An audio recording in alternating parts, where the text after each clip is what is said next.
Hey guys, so hari ini kita akan belajar pasal pengiraan stoikiometri. So sebelum kita belajar mengira, okay, yang paling penting kamu kena tahu adalah hafal rumus konsep mol ni. Okay, macam mana kita interconvert daripada jisim, isi padu dan bilangan zarah kepada bilangan mol. Okay, so seboleh-bolehnya sebelum kita buat pengiraan, kamu lukis dulu benda ni. Okay, it's very simple. Dalam 30 saat kamu lukis and it would really make a difference. Okay, you will not get lost. Kamu akan senang untuk tengok apa yang perlu dikira. So, ini langkah utama untuk buat pengiraan. Benda yang pertama yang kamu kena tengok adalah extract semua information. So, apa information yang kamu kena extract? First adalah persamaan seimbang. Dia wajib seimbang. Ini kepentingan dia dalam stoikiometri. Kalau dia tidak seimbang, nisbah mol akan salah. Okay, so selain daripada persamaan seimbang, semua information yang diberi kamu kena extract. Contoh, jisim, isi padu, bilangan mol, apa-apa yang diberi kamu kena extract. Bila kamu sudah dapat extract semuanya, baru kita cari bilangan mol. Okay, so this one mungkin kamu belum nampak clear sebab belum nampak soalan. Baik, so okay, I'll just go through dulu. Okay, cari bilangan mol. So selalunya bila diberi persamaan, kamu cuma perlu bandingkan dua benda sahaja. Okay, apa yang diberi dan apa yang diminta. Okay, reason kita buat nisbah mol adalah untuk mencari apa yang soalan minta. Okay, yang keempat ni adalah cari whatsoever. Apa yang diminta? Mungkin dia minta jisim, mungkin dia minta isi padu, mungkin dia minta bilangan mol, mungkin dia minta bilangan zarah. So, kamu kena tengok apa soalan tu minta lah. Okay, belajar untuk baca soalan. Cari apa kehendak soalan. Okay, so let's look at this one. Ini adalah soalan objektif. So, macam mana kita apply ke empat langkah itu. Okay, so langkah yang pertama adalah untuk extract semua information. Okay, so dalam soalan ini, dia sudah bagi persamaan. Okay, so daripada soalan kita extract apa yang diberi dan apa yang diminta. Okay, yang diminta, berapakah jisim mendakan plumbum 2 klorida? So, ini fungsi kamu punya persamaan. Okay, apa-apa info yang ada, semua tulis di bawah bahan ataupun hasil yang tertentu. Untuk ini adalah plumbum 2 klorida. Ini adalah plumbum 2 klorida, kita tulis di bawah jisim. Sebab bila kita tengok balik nanti, it's clear apa yang perlu dibandingkan dan apa yang kamu perlu cari.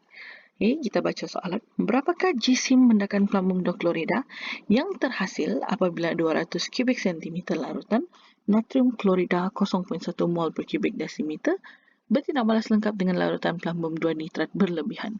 So, tengok. Dalam ni kita ada dua bahan dan juga dua hasil. Tapi soalan cuma minta kita cari jisim plumbum 2 klorida dan dia bagi information tentang natrium klorida, which means tidak perlu tengok plumbum 2 nitrat, tidak perlu tengok natrium nitrat. Dua ini sahaja yang kita bandingkan. So, maklumat tentang natrium klorida pun tulis di bawah supaya senang kamu tengok. Okay, jadi ini adalah semua information yang kita perlukan. Ada extra information di sini, okay. Disebabkan kita memerlukan jisim plumbum 2 klorida, jadi kita kena kira lah jisim molar dia untuk didarabkan di hujung nanti. Kita proceed kepada langkah yang kedua. Langkah yang kedua adalah untuk mencari bilangan mol bahan yang diberi. So, kita bandingkan antara natrium klorida dan plumbum 2 klorida. Yang kamu boleh cari bilangan mol adalah natrium klorida. So, N di sini merupakan singkatan untuk bilangan mol. Kalau kamu selesa, kamu boleh tulis panjang bilangan mol. Ataupun kalau kamu sudah biasa, kamu boleh tulis N huruf kecil mewakili bilangan mol. So, ini universal lah. Okay. Langkah kedua, cari bilangan mol natrium klorida. Dia bagi isi padu, dia bagi kepekatan. So, kita gunakan MV per 1000. Kepekatan adalah 0.1, ya, kita sudah ekstrak di sini, senang untuk tengok. Kepekatan adalah 0.1, isi padu adalah 200 bahagikan dengan 1000. So, kita akan dapat 0.02 mol. Apa fungsi bilangan natrium klorida ini? Sedangkan yang kita mau cari adalah pelambung 2 klorida. Okay, so kita tengok langkah yang ketiga. Okay, fungsi bilangan mol di sini adalah untuk membuat nisbah. Okay, kita buat perkadaran. Ini yang stoikiometri sebenarnya. Kita bandingkan nisbah mol. Okay, kita mau cari bilangan mol pelambung 2 klorida.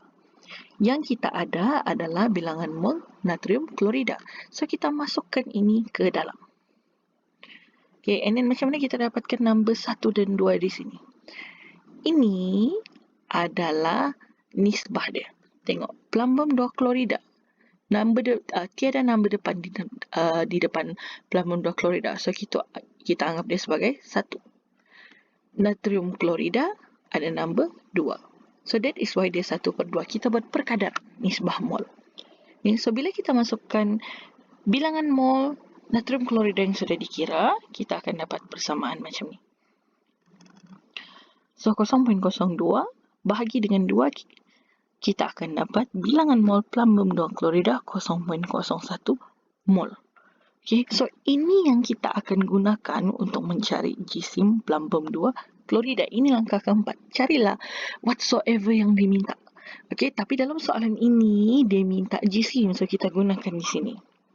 Okay, bilangan untuk cari jisim, kita perlu darabkan bilangan mol dengan jisim molar.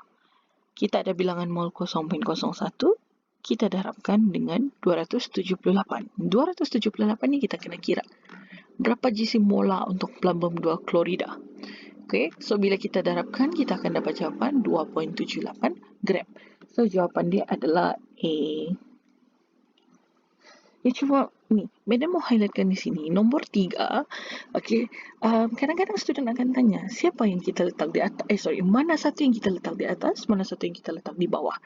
My best suggestion adalah yang kita mau cari letak di atas, yang kita ada letak di bawah. Why? Because it's simple mathematics. Yang di bawah ni kita akan tarik ke atas. So that is the only thing yang kamu perlu pindahkan. Okay, kalau kamu meletak pelambung 2 klorida di bawah, boleh. Tapi which means kerja kamu akan jadi 2 kali ganda lah. You kena transfer balik-balik. So this is very simple. Yang kita mau cari letak di atas, yang kita ada letak di bawah. And then kita naikkan dia ke atas macam matematik biasa. Right? So hopefully this one is clear. Okay, kita akan tengok satu contoh lagi. Right, so ini again adalah soalan objektif. Okay, mari kita tengok soalan ni sudah bagi persamaan. And then kita baca apa yang soalan ini minta. Apakah jisim MCO3? So kita tulis di bawah MCO3 jisim. Maksudnya kita mencari jisim yang diperlukan untuk menghasilkan 8 gram MO. Okay. So, kita bandingkan M karbonat dan M oksida sahaja. So, remember, bila kita bercerita pasal jisim, dia mesti ada jisim molar. Kamu boleh kira sedia jisim molar dia. MO, dia bagi tahu M adalah 64, O adalah 16. So, 64 tambah 16, 80. Here, MCO3. So, 64 tambah 12 tambah 16 darab 3. Total is 124. So, this one will be very useful bila kamu mengira. Okay, this is the first step. Mengekstrak information. So, kita proceed kepada langkah yang kedua. Langkah yang kedua, kalau kamu masih ingat, langkah yang kedua adalah mencari bilangan mol. So, antara M karbonat dan M oksida, yang kita boleh cari bilangan mol adalah M oksida. Sebab kita ada jisim and kita ada jisim molar.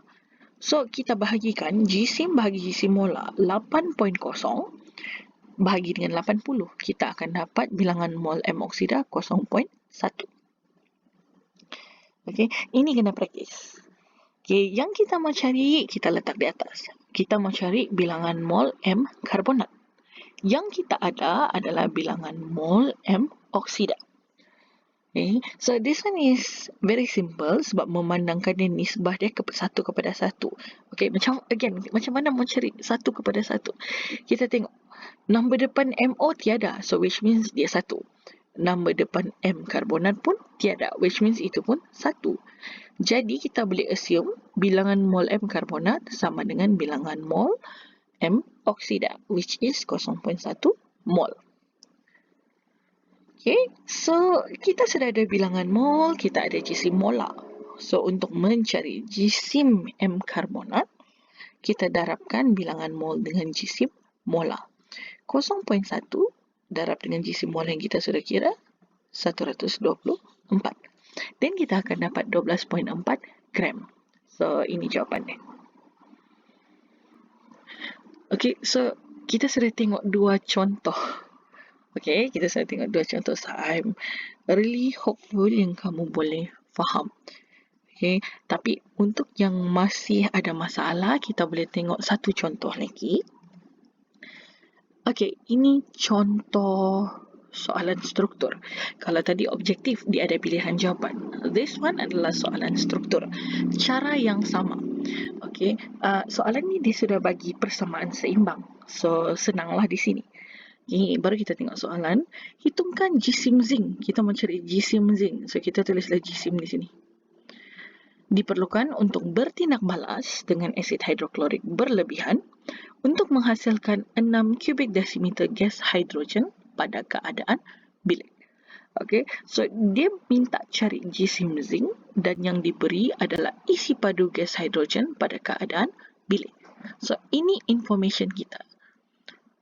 So again, Madam remind-kan, walaupun ada ada dua bahan dan dua hasil di sini, yang kita perlu tengok hanyalah zinc dan juga hidrogen. Sebab ini yang diberi dan ini yang diminta. Okay, kita proceed kepada langkah yang kedua. Langkah yang kedua dia minta langkah yang kedua, antara zinc dan gas hidrogen yang kita boleh cari bilangan mol adalah gas hidrogen. So kalau macam dua soalan yang tadi, kita lebih kepada jisim. Yang kali ni kali ni dia soalan ni memberikan contoh isi padu. So macam mana kita cari bilangan mol kalau diberi isi padu? Kita gunakan isi padu bahagi dengan isi padu molar. So di sini isi padu molar tu Madam kasih ringkas. Okay. Kalau dia STP, Madam tulis STP. Kalau dia keadaan bilik, Madam tulis RTP, which means room temperature and pressure. Okay. So make sure bila kamu gunakan formula ini, kamu punya isi padu mesti berada dalam unit cubic decimeter. Okay, this one is very good sebab dia sudah bagi sedia 6 cubic decimeter. So boleh guna teruslah. 6 bahagi 24 kita akan dapat 0.25 mol. So di mana kita menggunakan 0.25 mol ni? Di langkah yang ketiga. Kita buat nisbah. Yang kita mau cari letak di atas, yang kita ada letak di bawah. Nisbah dia tengok persamaan 1 kepada 1. Okay, so kita masukkan ini ke dalam ni. Right? Okay, so maksud dia bilangan mol zinc sama dengan bilangan mol gas hidrogen. Kita akan dapat 0.25 mol juga. So, memandangkan kita sudah ada bilangan mol untuk zinc, kita boleh cari jisim untuk zinc yang diperlukan. Okay, untuk cari jisim zinc, bilangan mol darab dengan jisim molar, 0.25 darab dengan 65. Okay, macam mana dapat 65? Selalunya soalan akan bagi. Okay, darab 2 ni kita akan dapat 16.25 gram. Okay, so are we good? Okay, boleh faham sudah? Okay, kalau masih belum faham, kita try buat another one. Okay, so kadang-kadang dalam soalan tu, kamu tidak perlu buat sampai langkah keempat. Okay, and kadang-kadang ada soalan tidak memerlukan kamu untuk buat langkah yang kedua. So, kamu kena tengok apa yang soalan tu bagilah. Okay, so kita tengok ni, dia bagi persamaan. Tetapi persamaan ini tidak seimbang. So, soalan dia pertama, seimbangkan persamaan di atas. So, kamu rewrite dulu dan seimbangkan. So, persamaan yang seimbang di sini adalah 2 mol hidrogen peroksida terurai untuk menghasilkan 2 mol air dan juga 1 mol gas oksigen. Baru kita tengok soalan pengiraan. Hitungkan bilangan mol hidrogen peroksida yang terurai jika 11.2 kubik desimeter gas oksigen dikumpulkan pada STP. Okay, tengok ni. Kalau tadi dia minta GSIM, okay, and then mungkin at times dia minta isi padu. Sekarang dia cuma minta bilangan mol sahaja, which means kamu tidak perlu buat step yang keempat. Okay, so ini step yang pertama, extract information. Step yang kedua, kita mencari bilangan mol gas oksigen. So again, Madam highlightkan, memandangkan ini sudah berada dalam unit kubik desimeter, so tidak boleh tukarlah. Tapi contoh kalau dia bagi kubik sentimeter, tolong tukar. Okey, tolong bahagikan dengan 1000 dahulu. So di sini kita bahagi 11.2 bahagikan dengan 24, kita akan dapat 0.5 mol. Baru kita guna langkah yang ketiga. Langkah yang ketiga kita buat nisbah. Kita ada bilangan mol oksigen, kita mau cari bilangan mol hidrogen peroksida. Ni so tengok di sini, nisbah dia berbeza. Sebab di depan oksigen dia ada number, so itu adalah 1. Di depan hidrogen peroksida ada number 2, so kita letak 2 di sini. Okay, so bila kita pindahkan, masukkan ini ke dalam, kita akan dapat 1.0 mol. So, jawapan ini berhenti di sini. Sebab, tengok, so again, Madam dia cuma minta bilangan mol hidrogen peroksida. So, inilah jawapan akhir. Okay, alright. So, kita sudah buat 4 soalan. Madam sudah tunjukkan macam mana untuk mengira 4 soalan. So, next up, okay, ini adalah contoh soalan dalam buku teks KSSM. Okay, so if you notice, dalam setiap soalan ni, Madam sudah tolong highlightkan apa information yang kamu perlukan. Okay, and di sini Madam sudah tulis jawapan akhir. So, what you're going to do, apa yang kamu kena buat adalah pause the video, okay, ataupun you can just screenshot and then try to answer all these questions. Kalau pengiraan kamu dapat jawapan yang sama dengan yang Madam tulis di depan, which means you are on the right track. Okay, tapi kalau kamu kira and dapat jawapan yang berbeza, I would really suggest you to repeat again the video untuk cuba fahami. Okay, so that's all for today. I hope this helps. Okay, sebab kamu kena master pengiraan. Pengiraan ni kamu akan guna sampai Form 5. Even if you go to matriculation ataupun university, pengiraan dia tetap sama. Okay, cara dia tetap sama. Okay, so that's all for today. Thank you very much.